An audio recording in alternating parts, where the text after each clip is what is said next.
My wife and I decided to give each other hall passes for our 10th anniversary, and let's just say it didn't end well.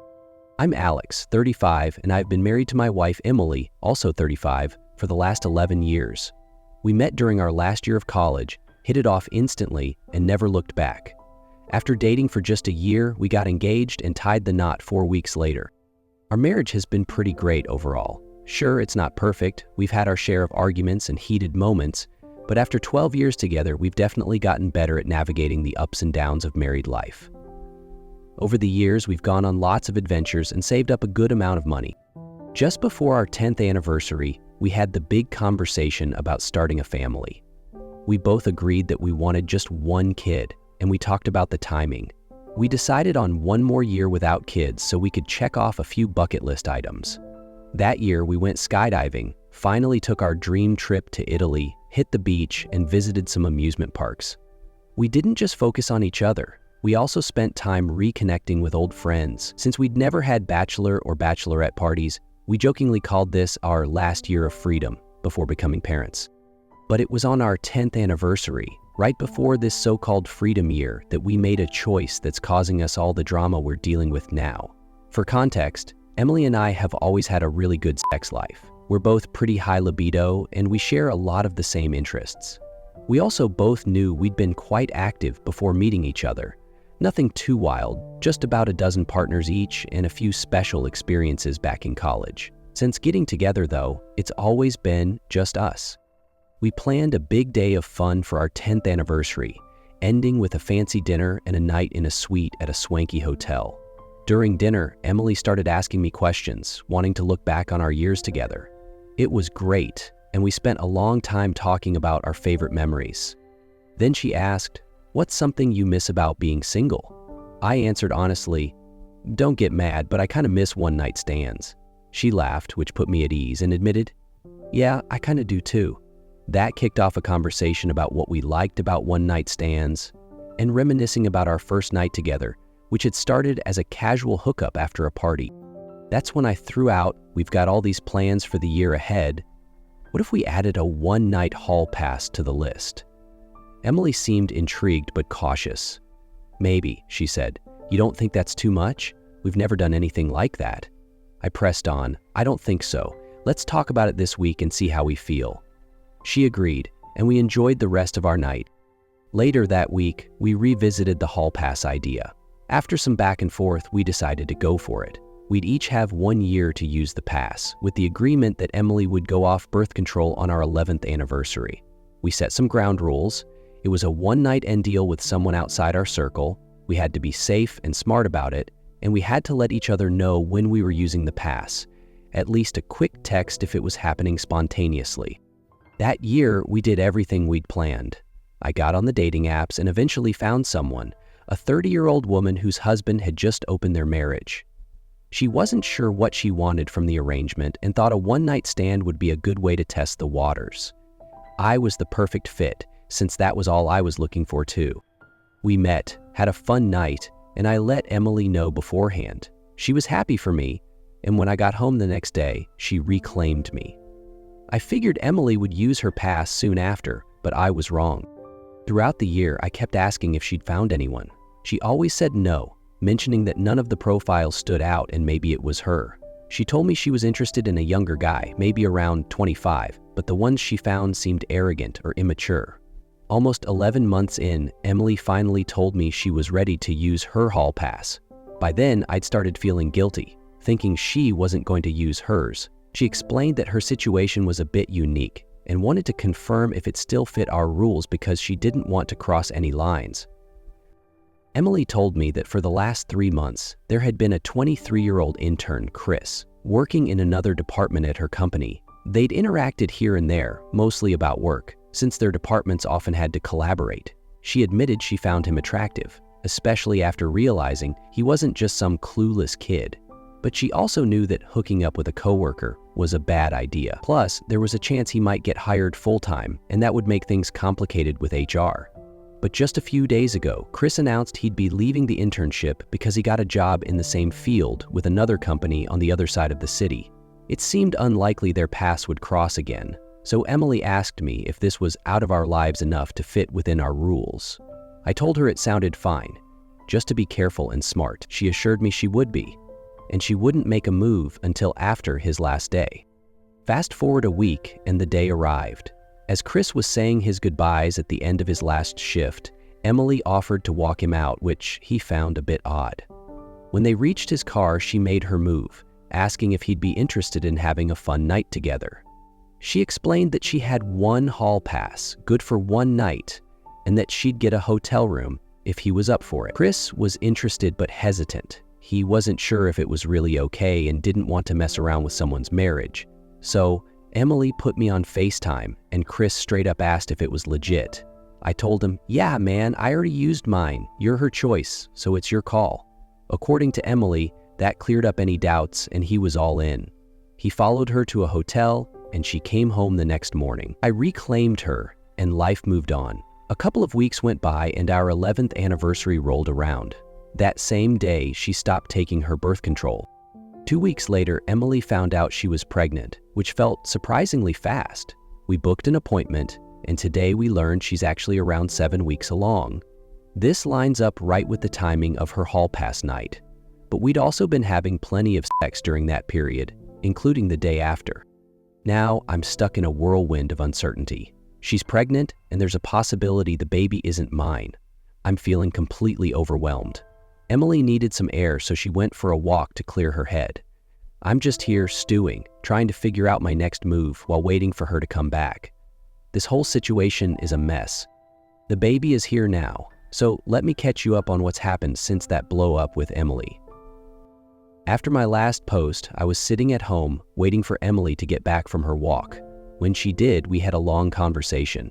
I asked her if she'd used a condom with Chris, and she replied, "No, it didn't even cross my mind." I was floored and blurted out, "What happened to safe and smart?"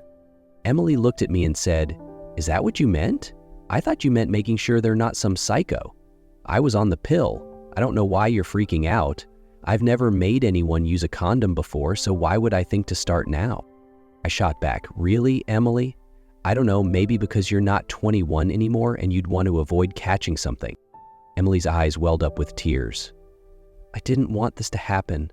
I'm sorry, I just didn't think about it." "Did you use condoms when you used your pass?" "Yes," I said. "Every single time, better safe than sorry." I paused, then asked, "How many times did you two, She tilted her head, thinking for a moment. "5, she finally said. "Jesus." I followed up, "So he finished inside you 5 times? She shook her head. "No, just twice." I gave her a blank stare, and she explained, "I told him the same thing I always tell you and everyone before you." I replied flatly, "You can finish wherever you want?" "Of course you did." At that point, she broke down crying. "What do you want to do?" she asked. I answered, "I don't want to do anything right now. We should look into paternity tests, just so we know." A couple of weeks later, we had a follow-up with her doctor. Emily asked about her birth control failing, and the doctor went through a list of questions. We figured out that an athlete's foot medication she'd been taking could reduce the effectiveness of her birth control, even though that's rare. Not rare enough, I guess. Later, I asked if the pharmacist had mentioned anything when she picked up the prescription. Emily shrugged. "I don't know, I wasn't really listening. I checked the bottle later and, yep, there was a warning about birth control right on it." I was about to ask about getting a paternity test, but Emily gave me a look that told me not to. Once we were outside, I asked her why, and she said, "I don't want to ruin my pregnancy. It's probably yours." We had sex twice as many times around that period, but if we take the test and it's not yours, she started tearing up. "This is the only time I'm going to be pregnant. I'd rather believe I'm carrying your child than someone else's. I don't want to lose that. We've agreed we're keeping this baby, and you've told me you don't want us to separate, so can we just wait and do the test when the baby's here?" I agreed. I wanted her to enjoy her only pregnancy. We did all the usual things during the rest of the pregnancy. Set up the nursery, got the car seat and baby supplies, and stocked up on diapers. We made plans, packed a go bag, and I baby-roofed the house as best I could. Our parents were thrilled and threw us a baby shower. The pregnancy was smooth overall, and after 39 weeks, our beautiful baby girl, Willow, was born. While we were still in the hospital, Emily asked if I wanted to get the paternity test done now that our daughter was here. I told her, no, I don't care anymore. This perfect little girl is mine, and I don't need a test to confirm that. I'm her dad, and she's my girl. Emily was overjoyed. I think it was exactly what she needed to hear. We were about to take our daughter home and enjoy every moment ahead of us. The chances of this ever becoming an issue again seemed slim. Fast forward 22 years. I made some posts back then detailing the situation with my wife Emily's pregnancy. To recap, we gave each other hall passes, Emily used hers, and her birth control failed, leaving us uncertain about the paternity of our baby. We decided to keep the baby no matter what and chose not to get a paternity test, raising our daughter Willow together. Willow is now 22, a senior in college, and she always comes home for extended breaks and summers. Her university is only about an hour away, the same one Emily and I graduated from. She's an amazing young woman with a bright future ahead. This year, Willow asked if she could bring her boyfriend Carter home for the holidays. They've been together for about 9 months, and we agreed. The night they arrived, we had a big dinner planned. It was going great, and we were getting to know Carter. He seemed like a nice kid. He's from Oregon, but his grandparents live near the university, and that's why he chose to go to school here. Plus, it's where his dad went. Carter was curious about us too, and everything was fine until he asked Emily about her job. When she explained what she did, Carter said, "Oh, that's what my dad does." He went on to share that his dad interned at Emily's company before moving to a rival firm and eventually relocating to Oregon for a promotion. I saw Emily's face change, and I felt my stomach drop. I barely held it together. Emily, trying to stay calm, asked, "Carter, is that a nickname or were you named after the actor?" He laughed. "Sort of. It's actually my last name, Woodson. My first name is Josh, but everyone's called me Woody since middle school. You know, because it was funny when we were 12 and I just rolled with it." Emily was visibly shaken. "And what's your dad's name? I might remember him."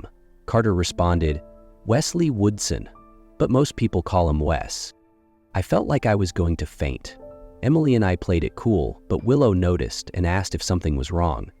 We quickly changed the subject and ended up playing Mario Party 30 with them, trying to distract ourselves. Afterward, they went off to Willow's room and we rushed into ours. "What the hell?" I blurted out. Emily was just as freaked out. "I know, right? What are the odds? Out of all the people in the world, she ends up with him. Oh my God, she might be sleeping with her own brother." I was in denial. "Are you sure? Maybe they're not even doing that." Emily shot me a look. "Seriously? She tells me everything. Normally, I don't share these details with you because you can't handle it, but we've got to face this. She's just like we were in college. They've been sleeping together since their first date. And he's not her first either. You need to deal with this reality." I tried to ignore everything she said, wanting to bury my head in the sand again. We realized we couldn't just demand that Willow break up with Carter without raising suspicions. She'd ask questions and we'd have no good answers. Plus, she's clearly into him, maybe even in love. With graduation coming up and life decisions on the horizon, we can't just sit back and hope this blows over. Now we're at a point where we have to make some tough decisions. We realize that getting a paternity test is necessary, but this is bound to raise questions. So we need to talk to Willow and be upfront with her because she's strong-willed and won't just accept anything without knowing the full story. We convinced her to send Josh back to his grandparents' place a half day early, giving us a little time to sort things out. It was an awkward day and a half, but we tried our best to keep everything normal so they wouldn't catch on. Then, we sat her down and explained the whole situation as delicately as possible, about the hall passes, about Wes, and our decision not to get a paternity test back then. Willow looked like she was going to be sick. She was furious and disgusted, and I can't blame her. In a single moment, she found out she might not know who her biological father is, and that she could be in a sexual relationship with her half-brother. We got the paternity test done, and now we're stuck in this 5-day waiting period for the results. Willow's pretending to be sick to avoid seeing Josh and to keep him from coming back here. They're still talking, but she's sad, and her downcast tone is helping sell the whole sick act. She's just hoping the test results show that I'm her dad. I'll update once we know more and this is all settled. It's been a month now, and I think we're finally starting to see the dust settle. Let's get right to the million-dollar question. Willow is not my biological daughter. She took it really hard. It wasn't just the news that I wasn't her father. She also realized she'd been in a relationship with her half-brother. It was devastating.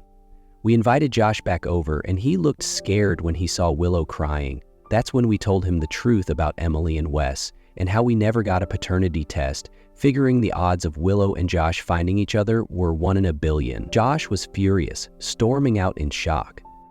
He came back later with his dad Wes on the phone. We explained that Willow was biologically his daughter.